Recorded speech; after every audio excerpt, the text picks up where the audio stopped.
오늘 첫 주입니다. 2015년 한 살 더 먹어서 행복하시죠? 우리 옆에 사람하고 그렇게 인사합시다. 나이 값을 하자. 한 살 더 먹었으니까 나이 값을 해야죠. 2015년 새해가 밝으면 늘 시작할 때 우리가 결심을 하죠. 뭐를 해야겠구나, 뭐를 해야겠구나. 특별히 신앙적으로도 우리가 열심히 합니다. 안 보이던 친구들 중에서도 이제부터는, 올해부터는 좀 신앙생활을 해야 되겠다라고 생각하는 친구도 있고, 저는 개인적으로 결심한 게 뭐가 있냐면, 여러분 나눠드린 종이가 하나 있을 거예요. 그거를 예전에는 한 주 뒤에 만들었는데 매주 설교와 함께 그걸 내는 게 저의 다짐입니다. 그래서 여러분들이 설교 예배를 다 드리고 나서 좀 소그룹 모임으로 나누고 여러분들끼리 이야기할 수 있도록 좀 이렇게 드리는 종이니까, 제가 혹시 그걸 못하는 날이 있으면 저를 째려보고 말씀하세요. 목사님 오늘은 왜 안 주세요? 그럼 제가 자극을 받고 그 다음 주부터는 다시 열심히 준비하도록 하겠습니다. 모두 다 그런 다짐들을 시작하죠. 특별히 이제 신앙적인 것도 열심히 하는데, 어떤가요? 1년을 되돌아보면, 1년의 말에 자신을 다시 한번 돌아보면 다짐했던 일들이 잘 이루어지고 있나요? 그렇지 않나요? 그렇지 않을 때가 많죠. 그것은 아마 다양한 이유가 있을 것 같습니다. 결단력이 부족할 수도 있어서고, 또 의지가 약해서일 수도 있고, 살아가는 것이 바쁘고 힘들다 보면 그럴 수도 있습니다. 신앙적인 부분에서 생각해 보면 실패의 이유들이 있다는 거죠. 그 중에서 하나는 우리가 가지는 잘못된 신앙의 모습들 때문에 우리가 신앙적인 결단을 해도 다시 실패하게 되는 그런 일들이 있다는 것입니다. 우리의 신앙에 잘못된 형태들이 있어요. 어떤 모습이 있냐면, 첫 번째로는 세속주의적인 신앙을 가진 사람들이 있습니다. 무슨 이야기입니까? 세속주의라는 것은 말 그대로 세상을 따르는 것을 이야기하죠. 그래서 세상에서 이 좋은 거, 즐거운 거를 교회에서 찾으려고 하는 거예요. 교회 안에서 세상의 즐거움과 쾌락을 찾으려고 하는 그런 신앙의 모습을 바로 세속적인 신앙이라고 할 수 있다는 거죠. 교회가 그런 즐거움을 줄 수 있죠. 교회요, 처음 오면 진짜 재밌잖아요. 별로 재미없나요, 교회가? 교회는 재밌습니다. 별로 재미없나 봐요. 저는 교회가 너무너무 재밌었어요. 그래서 7일 동안 맨날 교회만 있었어요. 저는 고3 때도 교회에서 먹고 자고 했어요. 친구들하고 맨날 불러다고 고3 때 공부한다고 모아놓고, 그 당시에 최불암 시리즈가 유행했는데 저희 고3 친구들은 좀 독특해서 그 최불암 시리즈를 우리끼리 연극으로 만들어서 하고 그랬어요. 미친 거죠, 한마디로. 고3 그거 중요한 시기에. 고3 저는 교회 하면 너무 재밌는 일들만으로 가득 찬 것 같아요. 교회는 재밌습니다. 기쁨도 얻을 수 있어요. 그럴 때가 있죠. 그런데 그게 세상에서 주는 것 같은 그런 기쁨이 지속되지는 않죠. 와서 친구들과 만나고 즐거울 수는 있지만 그것이 우리의 신앙의 목적은 아니라는 사실이에요. 그렇기 때문에 그런 신앙, 세속주의적인 신앙을 가진 사람은 더 이상 그러한 기쁨을 얻지 못한다는 것을 알 때, 더 이상 그러한 즐거움을 얻지 못한다는 것을 알 때 지치고 떨어지고 힘들어지는 거예요. 여러분 잘 생각해 보셔야 돼요. 교회가 나에게 기쁨을 주지 못하기 때문에 힘들면 내 신앙은 세속주의적인 신앙이 되어지는 거죠. 제가 좋아하는 시편의 고백이 있습니다. 다윗의 고백이에요. 시편 16편 2절 말씀인데요. 한번 같이 읽어보시겠어요? 주는 나의 주시오니 주밖에는 나의 복이 없습니다. 이 다윗의 고백이 저와 여러분의 고백이 되었으면 좋겠습니다. 어떤 모습 때문에, 어떤 즐거움 때문이 아니라 주님 때문에 즐거운 것, 주님 때문에 기쁜 것, 그 마음이 우리 가운데 있으면 흔들리지 않는 믿음 가운데 설 수 있다는 거죠. 두 번째로 우리의 잘못된 신앙의 모습은 형식주의 신앙이에요. 형식주의라는 것은 무엇입니까? 알맹이, 진심은 빠져있고 모양과 껍데기만 남아있는 것을 의미하죠. 진심이 없는 예배, 기쁨이 없는 찬양, 감동이 없는 말씀과 행함이 없는 기도, 이러한 모습들이 바로 형식주의예요. 어려서부터 계속해서 교회를 다녔기 때문에, 혹은 주일이 되었기 때문에 막 뛰는 가슴과 예배를 갈망하는 마음 없이 그냥 와서 앉아있는 거죠. 어떤 준비나 기대감 없이 그냥 시간이나 때가 돼서 와 있는 것, 그러한 모습들이 바로 해야 돼서 하는 것, 혹은 리더이기 때문에 나에게 주어진 어떤 형식 때문에 그것을 하게 되는 것, 그것이 바로 형식주의 신앙이라는 것입니다. 이러한 신앙은 오히려 마음을 어렵게 할 때가 많죠. 내 삶에 바빠지거나 힘들어지는데 계속해서 예배를 드려야 할 때, 기쁨이 없는데 예배 안에 앉아 있어야 할 때, 교제를 나눠야 할 때, 오히려 내 마음에 힘든 상황이 온다는 거예요. 그렇기 때문에 우리의 신앙을 자꾸 후퇴시키고 되돌아가게 만드는 그런 신앙입니다. 마지막 세 번째로는 이기주의적인 신앙이 있어요. 이기주의는 무엇입니까? 나만을 위한 거죠. 신앙의 목적이 나에게 집중되어져 있는 거예요. 내가 은혜 받고, 내가 구원받고, 내가 행복하고, 내가 좋으려고 하는 신앙의 모습들. 여러분 한번 생각해 보세요. 진짜 행복할 때, 진짜 기쁠 때는 나를 위할 때인가요? 여러분이 그런 경험을 해보셨을지 모르겠어요. 정말 맛있는 거를 나 혼자 먹을 때 행복한가요? 아니면 누군가 정말 내가 사랑하는 사람이 먹을 때 행복한가요? 사랑을 해봤어야 알지. 저는 결혼도 하고 애도 있으니까 좋은 걸 먹으면 누가 생각날까요? 다음에 혼자 또 와서 먹어야지. 마누라 몰래 와서 먹는 2배를 먹어야지 그럴까요? 아니요. 사랑하는 가족이 생각나고 여러분들이 생각이 이렇게 좀 거짓 같았나요? 여러분들 중에 생각나는 얼굴들도 있죠. 누군가 나한테 저는 이걸 정말 좋아해요 라고 이야기하면 정말 그 음식 중에 맛있는 걸 먹으면 그 사람이 생각이 나죠. 여러분요, 진짜는요, 나를 위할 때보다 다른 사람, 내가 사랑하는 누군가를 위할 때 행복하다는 거예요. 신앙도 마찬가지죠. 나를 위한 신앙생활은 나를 만족시킬 수 없습니다. 진짜 신앙생활은 하나님, 우리가 정말로 사랑하는 하나님을 바라볼 때 그 신앙생활이 진짜가 되어지는 거예요. 나만 바라보고 있으면 언젠가는 지치고 후퇴할 수밖에 없다는 거예요. 3가지 이야기했어요. 뭐죠? 세속주의적인 신앙, 세속주의 신앙, 형식주의 신앙, 이기주의 신앙. 2015년에는 이런 신앙에서 좀 벗어나서 우리가 복음적이고 본질적이고 하나님 중심적인 신앙으로 변화되기를 소망합니다. 그래서 1년 뒤에 우리가 얼마나 좀 성장했는지, 작년 우리 신입생들 보면 올해 참 많이 성장한 걸 봐요. 그래서 참 마음으로 기뻐요. 그리고 원래 있던 분들도 마찬가지고, 우리 신입생들도, 그리고 또 우리 여디디아가 올 한 해가 정말 아름답게 성장하는 귀한 한 해가 되었으면 좋겠습니다. 여러분, 그 시작이 이제 15, 16일 진행하는 수련회예요. 원래 15, 16, 17인데 17일 날은 거기에 그게 있어가지고 저희가 잠만 자고 그냥 나옵니다. 그래서 17일 날은 다른 뭐 특별한 걸 한대요. 뭘 잡으러, 되게 재밌는 거 한대요.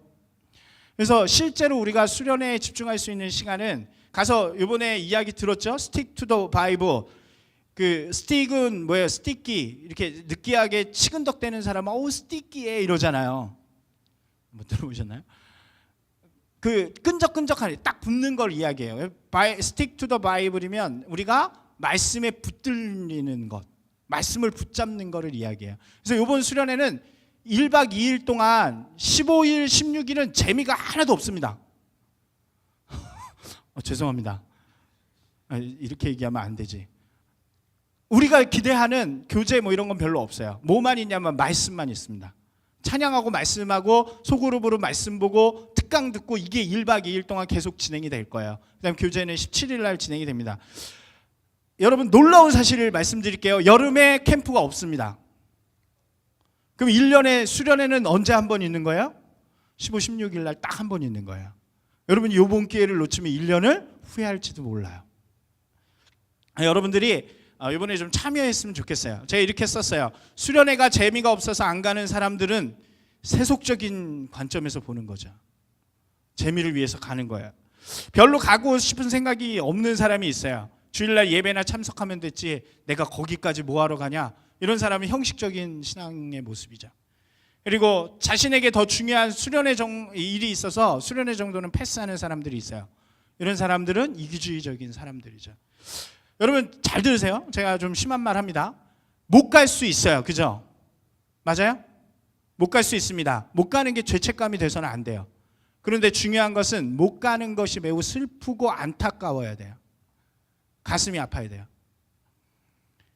못 가는 게 당연하면 그거는 못 가는 게 아니라 뭐예요?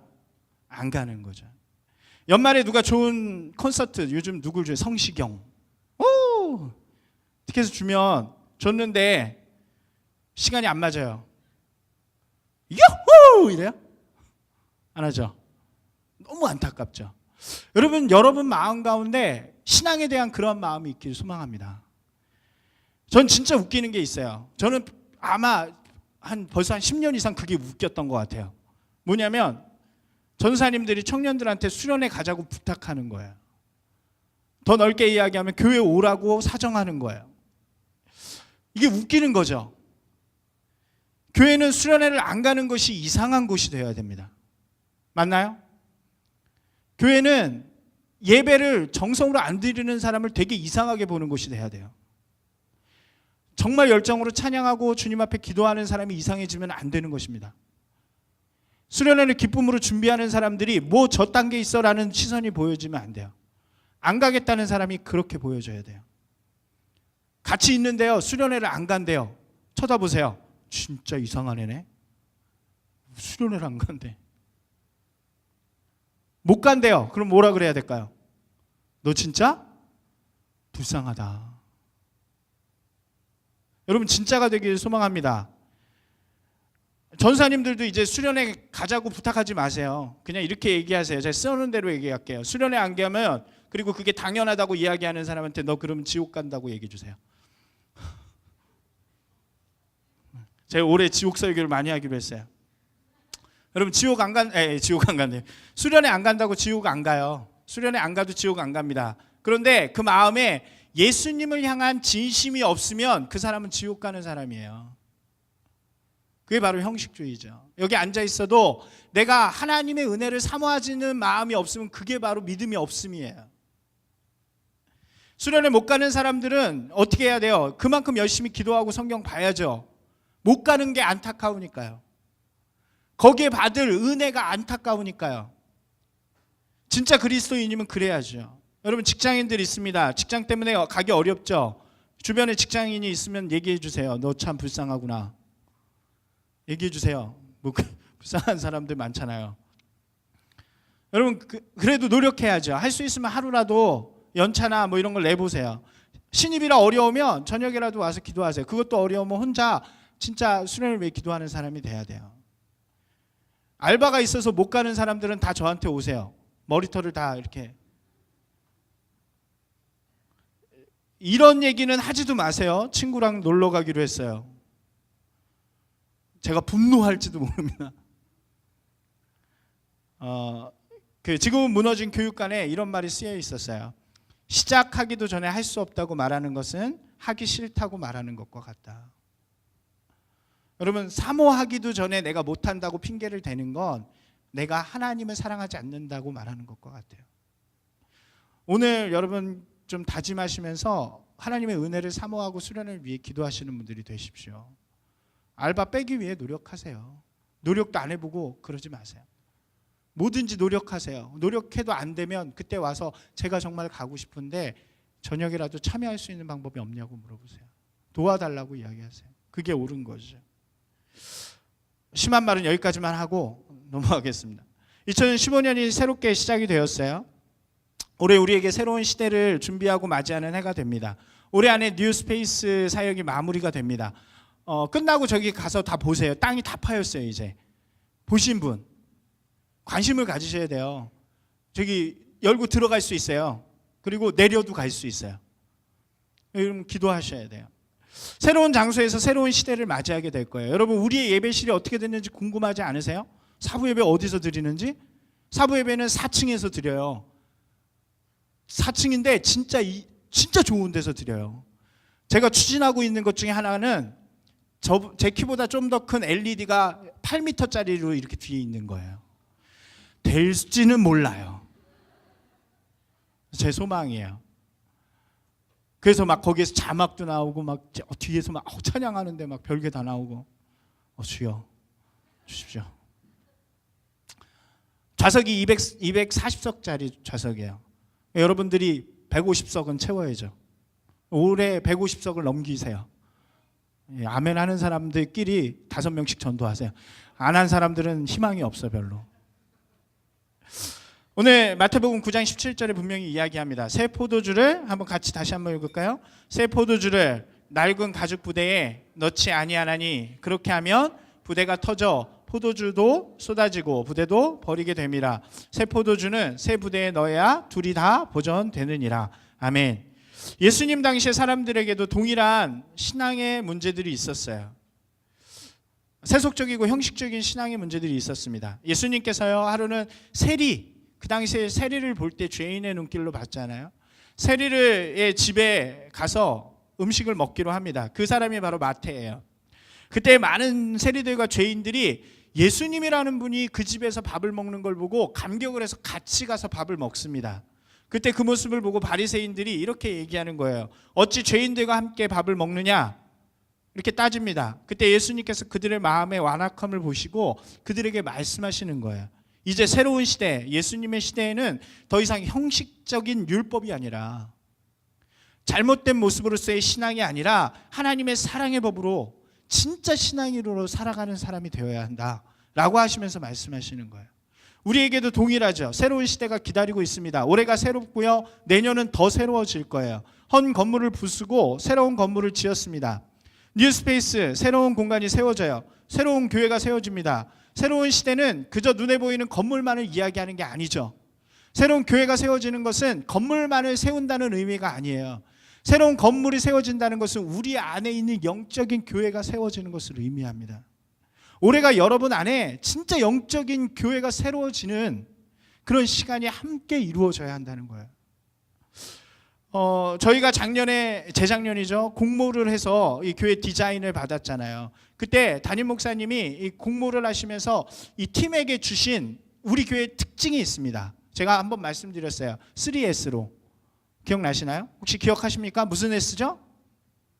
첫 번째, simple. 그 다음에 symbolic. 그 다음에 specific이죠. 이 세 가지를 좀 이해하셔야 돼요. simple은 무슨 뜻입니까? 단순해야죠. 여러분, 교회는 단순한 곳입니다. 아멘?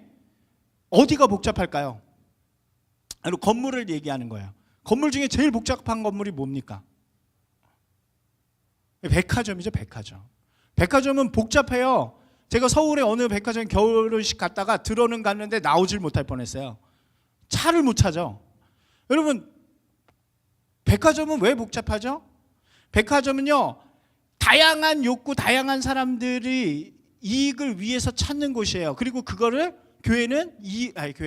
백화점은 이익을 내고 제공을 해주는 곳이에요. 그렇기 때문에 복잡할 수밖에 없죠. 다양한 욕구를 다 채우는 거예요. 교회가 그런 곳인가요? 여러분, 이 시대의 교회가 잘못 가면 그렇게 되는 거예요. 한 사람 한 사람의 필요와 욕구를 채워주는 곳이 교회인가요? 그렇지 않아요. 교회는 단순한 곳입니다. 교회는 뭐 하는 곳인가요? 여러분, 분명하게 결정하세요. 교회는 예배하는 곳입니다. 여러분, 교회 공동체는 예배하는 사람들이 모인 거예요. 내 기쁨, 내 즐거움, 내 이익을 위해서 모여서 자기들끼리 꿍짝꿍짝 하는 것이 교회가 아니고요. 교회는 하나님을 예배하기 위한 사람들이 모여서 하나님께 영광 돌리는 단순한 곳이라고요. 우리 교회가 그것을 드러내는 교회가 될 거예요. 여러분, 우리 여디디아 공동체가 그런 공동체 되기를 소망합니다. 여러분의 심령 안에 세워지는 교회가 그런 교회가 되어져야 한다는 거예요. 두 번째, 심볼릭이라고 그랬죠. 심볼릭은 뭐예요? 상징이에요. 교회가 무엇을 상징해야 될까요?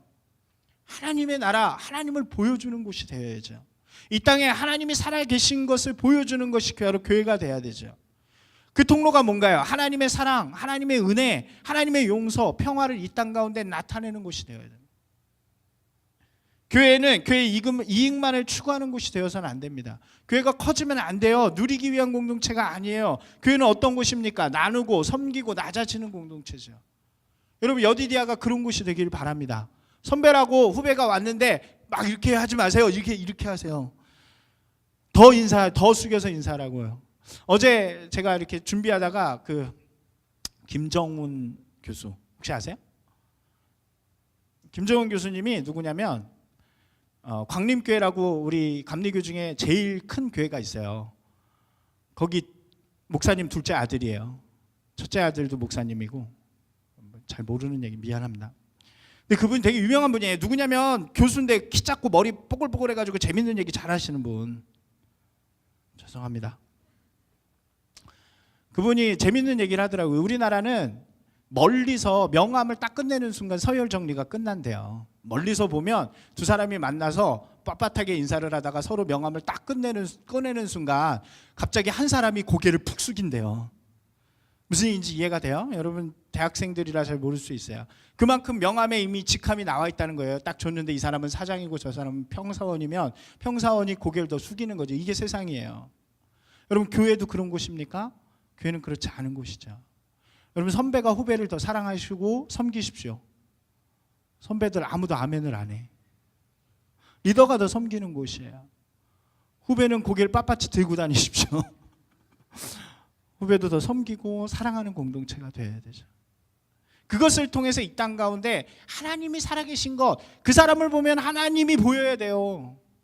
우리 교회를 보면 교회 공동체가 보이면 안 돼요. 하나님의 사랑이 보여야 되죠. 할렐루야. 그런 여디디아가 됐으면 좋겠어요. 옆에 한번 보세요. 옆 사람을 보니까 하나님의 사랑이 보이는지. 그리고 인사합시다. 내가 당신을 하나님의 사랑으로 섬기겠습니다. 섬겨보겠습니다. 2015년에 제가 섬기겠습니다. 여러분 마지막으로 스페시픽이죠. 스페시픽은 특정한, 특별한 이런 의미잖아요.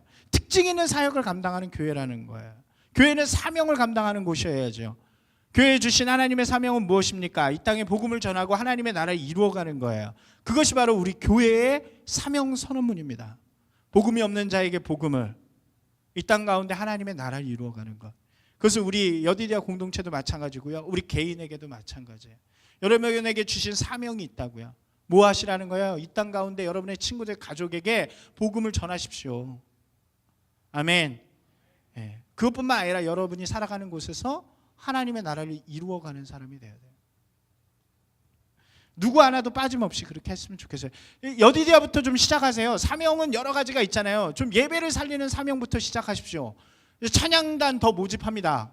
지금 한 명만 와서 오해가 있는데 우리 한 3명쯤 있어요. 싱어가. 오늘 어제 급한 일이 있어서 연습을 못했대.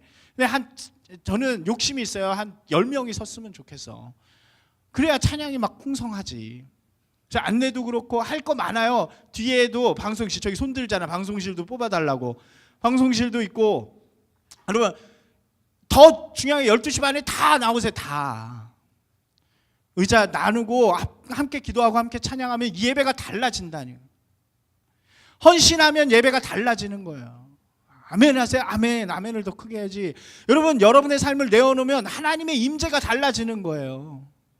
받기만 하면 절대로 누릴 수 없는 게 하나님의 임재. 우리 교회의 특징이에요. 이 새로운 교회가 세워짐과 함께 여디디아가 동일하게 세워져야 돼요.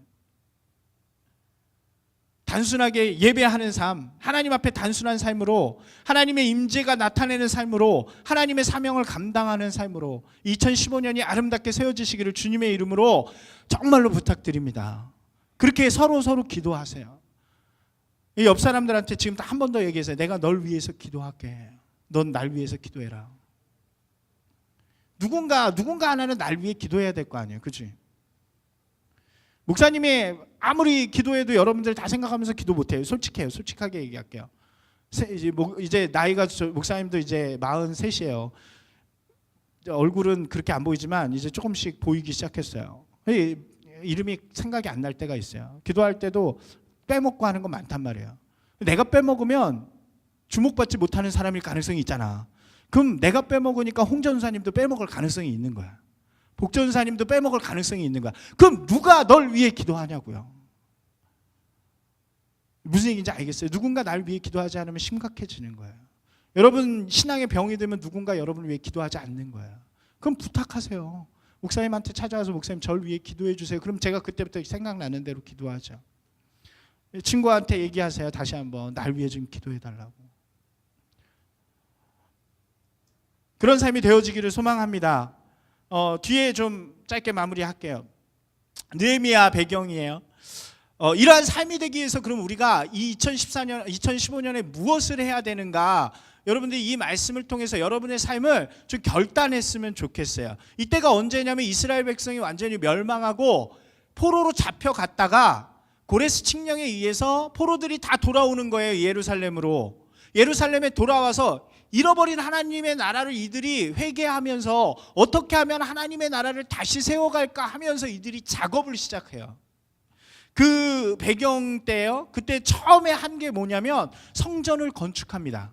성전이 이미 다 파괴가 됐어요. 그 솔로몬 시대에 세웠던 성전이 다 파기가 돼가지고 이 사람들이 그 에스라와 여호수아 이런 사람들이 같이 모여가지고 성전을 만들기 시작합니다. 이 성전 중심의 삶을 회복하는 게 첫 번째예요.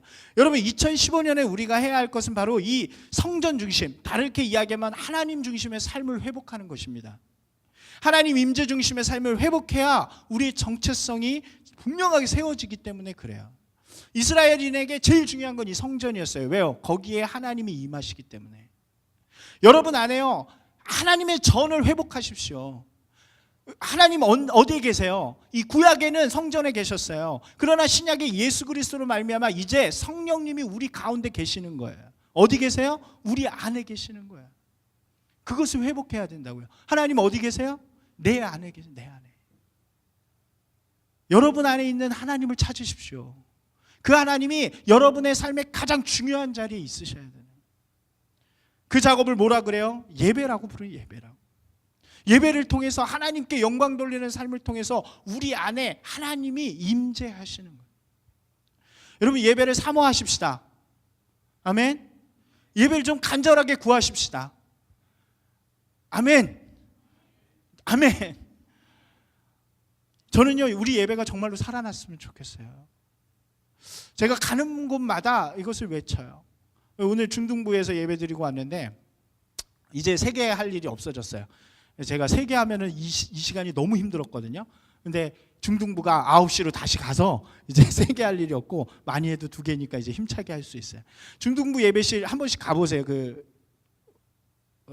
문화의 집 하던 지하 자리. 거기 기가 막혀. 거기서 오늘 유상 전사님이 얼마나 흥분을 하셨는지 찬양을 50분까지 했어. 그래서 내가 설교 시간이 너무 없었어요. 그래도 열정적으로 하고 왔어요. 이 아이들이 예배실이 바뀌고 마음이 바뀌니까 예배가 다시 살아나요. 막 기대가 됐어요. 오늘 여기 와서 보니까 역시 사람이 좀 더 차야 예배는 힘이 있는 것 같아. 애들이 많이 왔어. 1학년에 저기 신입생들이. 그러니까 또 예배에 대한 기대감이 있잖아요. 여러분 찬양도 살리고 우리 예배를 좀 기대함으로 나아갔으면 좋겠습니다. 예배가 정말로 살면요 우리 인생이 달라지는 거예요. 왜? 우리는 그리스도인이니까. 예배가 살면 우리 안에 하나님이 기뻐하시니까 우리 인생이 기뻐지는 거예요. 할렐루야. 2015년에 예배에 대한 우리가 정말 예배를 살리는, 예배가 살아나는 그런 여디디아 공동체가 되기를 주님의 이름으로 축원합니다. 우리 한번 이렇게 고백합시다. 띄워주세요. 예배의 회복을 통해 같이 시작. 예배의 회복을 통해 하나님 중심의 삶을 살게 하소서. 좀 이따 이걸 두고 좀 기도할 거예요. 두 번째로는 뭐를 하냐면 율법을 선포합니다. 포로 기간 동안 율법을 잊어버렸어요. 율법이 없어져 버렸어요. 그래서 그냥 살았어요. 근데 오늘 말씀 읽은 말씀이에요. 8장 5절 6절 보니까 하나님이 뭘 시키셨냐면 그들을 다 모아놓고 율법서를 꺼내서 읽으라고 시켰어요. 그게 에스라가 읽는 거예요. 모든 백성 위에 서서 그들의 목전에 책을 펴니 책을 펼 때 그 모든 백성이 어떻게 해요? 일어나기 시작했어요. 하나님의 말씀이 딱 전화해 주는 순간, 제가 다 읽진 않을게요. 8장을 쭉 읽어보면 어떤 일들이 일어나냐면 먼저 일어섭니다. 그리고 나서 송축하기 시작해요. 말씀이 울려 퍼지는데, 그리고 땅에 얼굴을 대요. 그리고 얼굴을 대고 회개합니다. 그리고 경배하여, 그리고 말씀이 깨달아지기 시작하고요, 울고 기뻐하였다고 전해져요. 여러분 이게 말씀의 능력이죠. 우리가 예배의 회복이 있고 말씀의 회복이 있으면 어떤 일이 일어나요? 우리 인생에 일어서고 송축하고 응답하고 회개하고 경배하고 깨닫고 울고 기뻐하는 일들이 일어난다. 여러분 이러한 말씀의 역사가 2015년에 여러분의 삶에 일어나기를 소망합니다. 성경 일독하십시오. 도전하세요. 한 번쯤은 읽어야 될 거 아니야. 일독하면 인생이 달라진다니까요. 목사 말을 잘 안 믿어 사람들이. 한번 따라서 합시다. 일독하면 인생이 달라집니다. 여러분 믿음이 혹시 없는 분들은 반드시 하세요. 그런 믿음이 생겨납니다. 여러분의 입이 열릴 때 말씀이 나오고 여러분의 삶의 글에 성경이 쓰여지도록 하는 2015년이 됐으면 좋겠어요. 친구랑 얘기할 때 이 미생 얘기만 하지 말고 거기에 갑자기 말씀이 툭툭 튀어나오고 글을 쓰는데 하나님의 그 은혜가 전해지는, 할렐루야, 그런 역사들이 일어나길 소망합니다. 우리 한번 고백합시다. 말씀에 같이 시작. 예, 마지막입니다. 성벽을 수축하기 시작해요. 성전을 세우고요. 말씀을 이제 율법이 회복되어지고요. 그 다음에 그 땅에 성벽을 두르기 시작합니다. 여러분 성벽은 무엇입니까? 이스라엘이 무너진 이유는 제1차적으로 성벽이 무너졌기 때문이죠. 성벽은 적과 나를 구분하는 경계선이에요. 적과 아군을 나누는 경계이고 싸움의 최전방이에요. 그렇기 때문에 성벽은 강하고 견고해야 전쟁에서 지지 않는 거예요. 여러분 생각해 보세요. 여러분의 삶에 하나님의 나라와 세상의 경계가 있습니까? 여러분 이거는 이원론적으로 저건 죄고 이건 거룩하니까 나눠서 살라는 의미가 아니에요. 여러분의 영의 경계가 있냐는 의미예요. 내가 정말로 이거는 하지 않겠다, 내가 이 죄는 짓지 않겠다라고 하는 바운더리, 거룩한 하나님의 성벽, 이것을 세워야 전쟁에서 지지 않는 사람이 되는 거예요. 그게 뭐하면 어떻게 돼요? 뭐를 해도 그만, 안 해도 그만. 성벽을 쌓아서 죄악된 것과 거룩한 것에 대한 분명한 경계를 두고 악한 것과 선한 것을 구분한 다음에 내 삶 속에서 하나님을 기쁘시게 할 일들을 선택해 나가는 거예요. 이것이 바로 성벽을 세우는 일들이에요. 느헤미야 13장에 보니까요, 타락해가는 이스라엘 백성들 향해서 느헤미야가 성벽을 세우면서 가르쳐요. 뭐라고 이야기하냐면 세속주의를 추방하고 무너진 11조를 회복하고 안식일을 지키고 무너진 관계를 회복하라는 거예요. 이거는 느헤미야가 이 백성들에게 준 경계예요. 여러분의 경계는 여러분들이 세우셔야 돼요. 그런데 재밌는 게 있어요. 13장 25절 말씀에 이렇게 써 있어요. 내가 그들을 책망하고 저주하며 그들 중 몇 사람을 때리고 그들의 머리털을 뽑고 이르되. 제가 예전부터 교육부를 하면서 머리털을 많이 뽑았어요. 이 말씀을 발견하는 순간 제가 얼마나 복음주의적인지 알게 됐어요. 여러분 가만두지 말라는 거죠. 그냥 영적인 게 아니에요. 신앙은 영적인 게 아닙니다. 영에서 어디로 와야 돼요? 삶으로 와야 되는 거예요. 그래서 올해 제가 이 말씀을 다시 하면서 여러분들을 제가 관리할 때 머리털을 뽑도록 하겠습니다. 과격하게. 여러분 그 정도의 각오가 돼 있어야 되는 거예요. 그게 바로 경계를 세우는 것, 성벽을 수축하는 일이에요. 하나님이 기뻐하실 일들을 행하고 하나님이 원치 아니하시는 일들을 제거하는 것, 그 일들을 통해서 2015년에 여러분의 삶 가운데, 신앙 가운데 놀라운 역사들이 일어나길 소망합니다. 놀랍게 일어날 거예요. 경계선을 세우십시오. 성벽을 쌓으십시오. 그렇게 결단합시다. 넘겨주세요. 거룩한 삶의 시작. 예, 세 가지예요. 다시 한번 정리해 볼게요. 어떤 일들이 일어났어요? 성전을 건축했고 율법을 선포했고 성벽을 수축합니다. 그것을 우리의 단어로 바꿔볼게요. 2015년 하나님이 원하시는 삶이 되기 위해서 어떻게 돼요? 예배 띄워주세요. 세 개. 예배 아니요. 그 다음 거요. 예, 시작. 예배 회복을 통해 하나님 중심의 삶을 살게 하소서. 두 번째, 말씀의 회복을 통해 흔들리지 않는 신앙을 가지게 하소서. 세 번째, 거룩한 삶의 회복을 통해 하나님의 기쁨이 되게 하소서. 이 일들을 통해서 여러분들이 하나님이 정말 기뻐하시는 거룩한 산 제물, 우리 작년에 계속했던 로마서 12장 1절 말씀이죠. 하나님이 기뻐 받으시는 이 땅 가운데 하나님의 나라를 이루어가는 사람들이 될 것입니다. 여러분 첫 주예요. 여러분들이 좀 결단했으면 좋겠어요. 나눠드린 종이에 펜이 있으신 분들은 좀 적으세요. 뭐가 중요하냐면 이제 개인적인 결단이 중요하죠. 그렇게 써요. 예배의 회복을 위해 나는 무엇을 하겠습니다. 예배의 회복을 위해 제가 일찍 나와서 의자 정리를 하고 기도하는 마음으로 갖겠습니다. 예배의 회복을 위해 제가 찬양팀을 하겠습니다. 뭐 이런 자기가 할 수 있는 것들, 꼭 그런 거 아니어도 좋아요. 정말 간절한 마음으로 날마다 예배를 준비하는 삶을 살겠습니다. 이런 것도 좋죠. 말씀을 회복을 위한 나의 결단, 제가 올해는 일독을 하겠습니다 이렇게 담대하게 쓰시든지, 더 담대한 분들은 저기 유리미는 한 2독해. 너는 신학을 해야 되니까 한 2독은 해야 될 것 같아. 너도 그렇게 쓰세요. 뭐 그렇게 아니더라도 제가 날마다 성경을 읽는 사람이 되겠습니다. 그렇게 하셔도 좋고요. 마지막, 거룩한 삶을 회복을 위한 여러분 하나님 앞에 부끄럽지 않게 쓰셔야 돼요. 여러분 결단하십시오. 그리고 그걸 가지고 기도하고 날마다 주일마다 주님 앞에 서면 주님께서 도와주실 거예요.